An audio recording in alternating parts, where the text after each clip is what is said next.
The Lord be with you. A reading from the Holy Gospel according to Luke.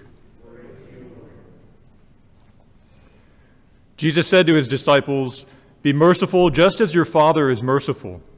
Stop judging and you will not be judged. Stop condemning and you will not be condemned. Forgive and you will be forgiven. Give and gifts will be given to you. A good measure, packed together, shaken down and overflowing will be poured into your lap. For the measure with which you measure will in return be measured out to you." The Gospel of the Lord.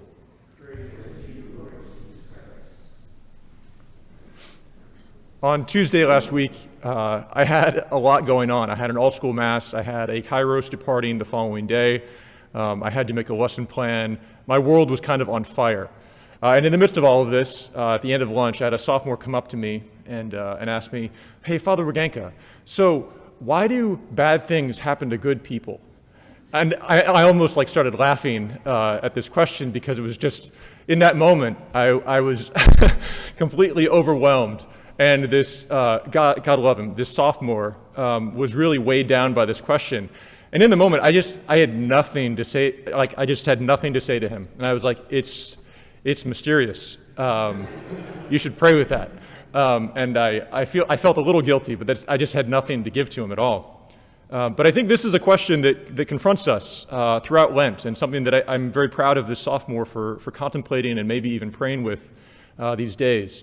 That we see suffering, and we see good people suffering. And it doesn't make any sense, right? Good people should have blessings from God. And my experience lately, and my reflection upon this, as I've kind of thought back of what I should have said in that moment, is that sometimes it appears that God is our enemy, so that we love God, and we know that we must love God. And therefore, we learn to love our enemy, or the appearance of an enemy, by learning to love God, even when God does not give us what we ask for, even when God does not give us what we want. God is not our enemy. God is perfect and good. He has our good always in mind, and in the fullness of time, we'll see how this is true and how even our sufferings ultimately redound to his glory. But in the moment, we can find that unsettled feeling, "Lord, I don't understand this, and yet I love you anyway." This is the call, I think, of Lent, and this is the call that we hear in the Our Father, "Forgive us our trespasses as those who trespass against us," something like that. It's also what we hear in the gospel today, right? We hear, "For the measure with which you measure will in return be measured out to you."